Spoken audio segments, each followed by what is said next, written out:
there's no way I was going to get through this without them.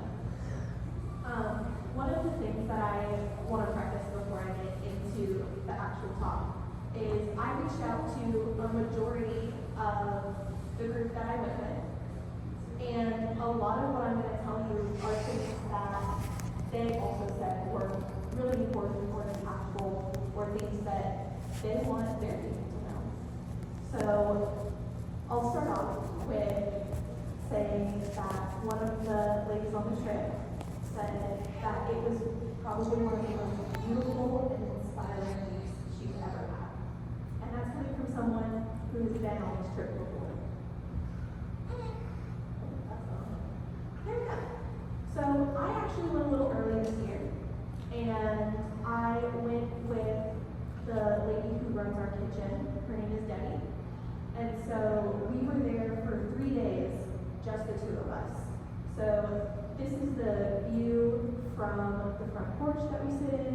That's going to the airport. This is our pantry when we got there, completely barren, no food on it at all. And then we got to cook turkeys, which it took 7 hours to cook turkeys, which is a very long time.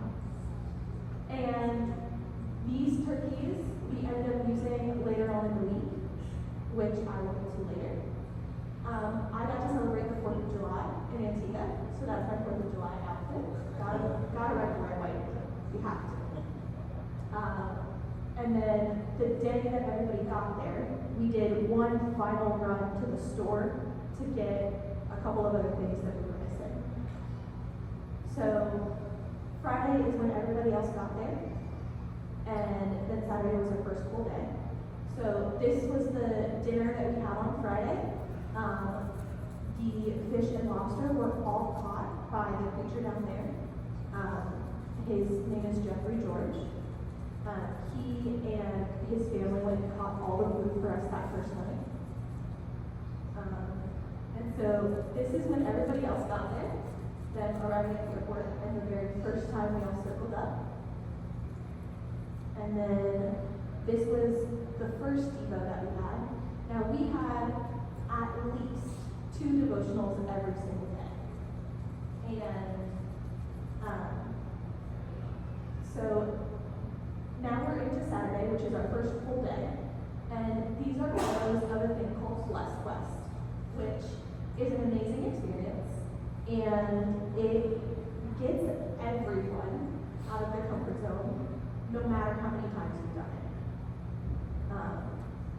And then, again, here are some more devotionals that we had. And the picture in the top right corner is actually us doing a Bible study. And one of the ladies who, this was her first year, said that she was shocked and so surprised and inspired by the amount of time that we spent in devotionals and actually studying the Bible. And she was really impressed by how many different voices we heard God's word from. And so that brings us to Sunday, so this is Cade and his father Alan. Cade brought us the message on Sunday. And if you've never been to a Caribbean church, it's a little different. And I maybe prepped some of the people and did not prep others for how different it's going to be. And everyone came away from Sunday morning going, oh my goodness, that was amazing. I love the energy and the excitement and the greeting song that we did. And they were just, everyone was so excited to worship with the St. John's Church of Christ. This lady in the top left corner, her name is Carissa. She was baptized on her trip last year. And she and all of her children are still faithfully attending church. And that was just a joy to see her and her children. And then this was the beach devotional this is Bernie in that corner. His name is Bernie. And he brought us the lesson that night. And yes, this is our group, but we also invited the congregation out with us to to have dinner and fellowship with them. So now we're into Monday. And here's Bernie with two of the young men on their trip.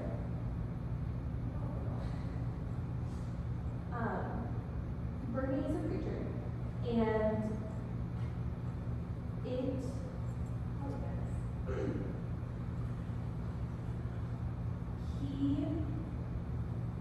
led everyone on this trip in a way that I have never seen before. And he prompted all, not just some, not a few, but all of the teens and myself to challenge ourselves to read the Bible every single day, even now that we're back home. And what this is him sitting with two of the young men who, first of all, were preparing for their own devotionals that they were going to have to do, but also just sitting and talking with them and answering any questions that came up throughout the Bible, reading that they were doing. The devotionals that the young men had to do really threw them out of their comfort zones. And every single one that I talked to said, I was so scared to do it, but I'm so glad that I did. Now, this is the start of our service projects, where we were painting. For those of you who have gone before, you might notice this lady right here. This is Pat, and we painted her house this year, which was an amazing experience. And then we started VBS on Monday. And VBS did not turn out exactly as we had hoped, but that's okay. And we didn't get nearly as many kids as we were expecting. But what that did do was open it up for the teenagers to go through VBS. And one of them, he was not raised in the church. He didn't start going to church until high school. And so he had never experienced VBS before. And so he got to experience VBS from a child's standpoint. And that is something that I think I will always take with me. And being able to watch even the teenagers go through VBS and go, this is fun. Like, this is a fun way to learn the Bible. One of the girls from the trip was shocked by how resilient the kids were and how excited they were for VBS. And you could really tell. We were just so excited for every little thing that was happening.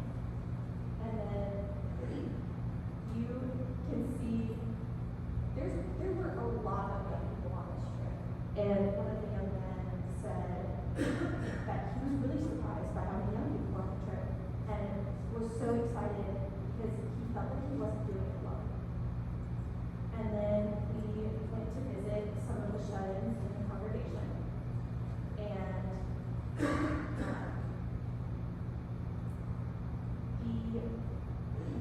the last shut-in that we visited actually passed away since we've been back.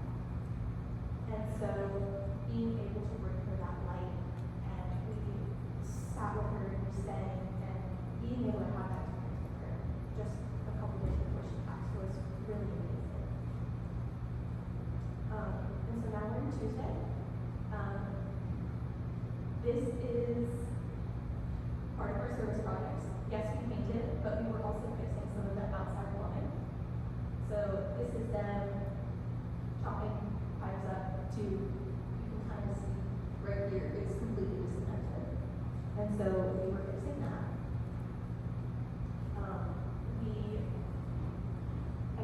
We didn't have the turnout for VBS we were expecting. So they handed us signs and said, go stand out on the road. And so that's what we did. We stood out there and we talked to every single person who drove by. And then, so this was day 2 of VBS. And something that one of the young ladies mentioned was she really, really enjoyed being able to get closer with like-minded Christians, both between our group and the locals. So Wednesday was our last day of service projects, and we were basically done painting,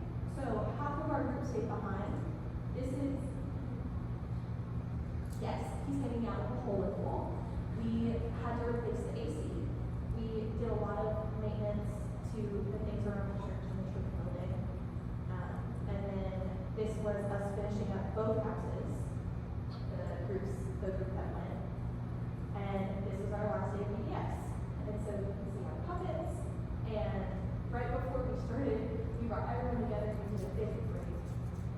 And that was really, really awesome.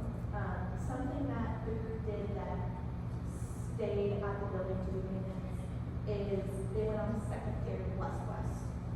And so they went around the church building to the houses around and they prayed for every single person in the house. And so this was the end of PBS. And again, one of the people who went on the trip said that they were so excited to connect not only with the locals, but with everybody on the trip. And then, so it's Wednesday, so it's worship night.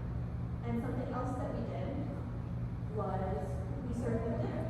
And this is where the turkeys come in, because we gave them Thanksgiving.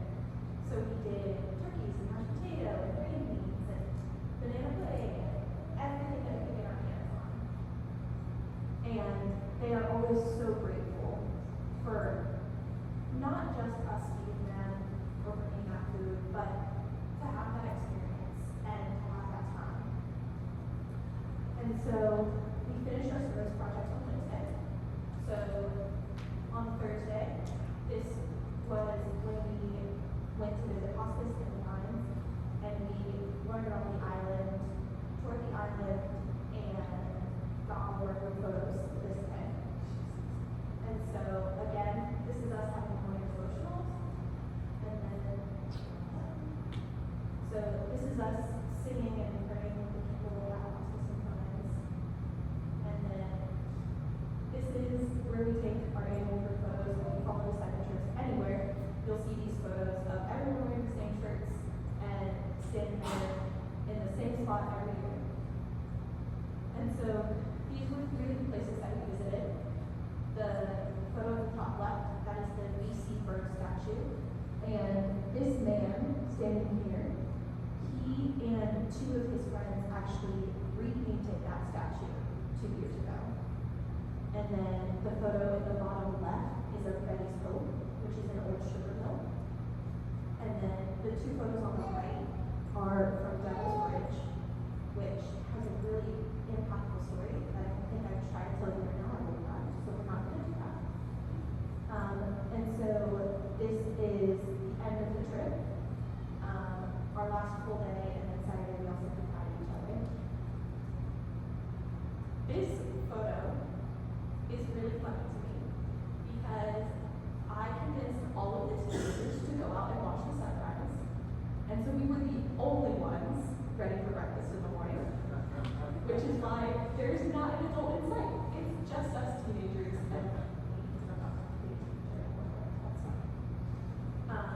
and so this photo up here is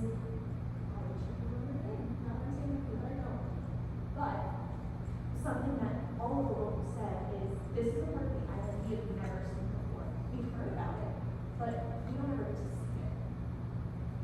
And then down in this photo, you can see the rainbow as we're coming into port. And that is something that multiple people, when I asked them, what was cool, what was important, what was something that you remember, was the rainbow as we're coming back to port, because it really just solidified that we were doing God's work and we were doing great things. Now, something that happened while we were on this boat, Bernie, who I mentioned earlier, any chance he got, he would talk about God with anybody who was. And what that ended up doing was leading someone to be baptized. And this is Janelle. And he got up and he shared a little bit about his testimony and his story. Really powerful. If you have a chance, if you want to ask him about it, please do. He really, sometimes he meets some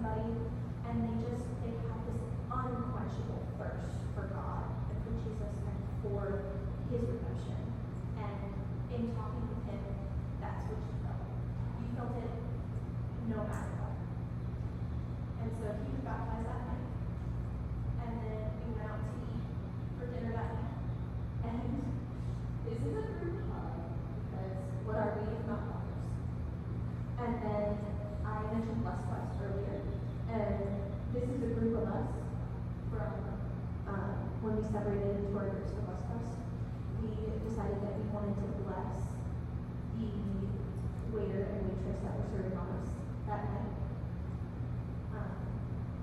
And so then one of the other groups from Bless Quest decided that they wanted to bless Jamil and help him with getting his captain's license.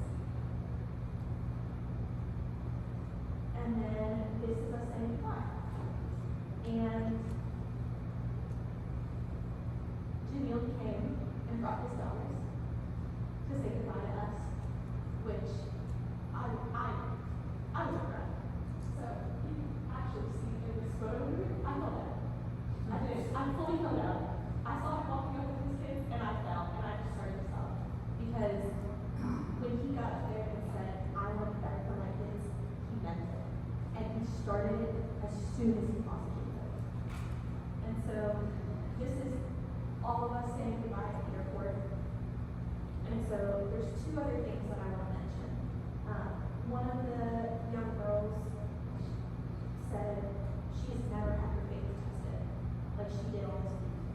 But being around everyone else, she has never felt strong. And the other one is one of the ladies who was on the trip. She has been doing mission work since she was in her 20s. And she's a grandmother. But I'm going to read word for word what she said because I think it's really powerful. She said, the long-term commitment of this congregation, of the Vero Beach Church of Christ congregation, and disciple trips is key to the success of the mission. There are mature Christians there at St. John's, and our work supports and extends their outreach. While Antigua is not a third-world nation, it is a magnet for people from all over the Caribbean because there are jobs. When the church in Antigua is stronger and larger, the gospel spreads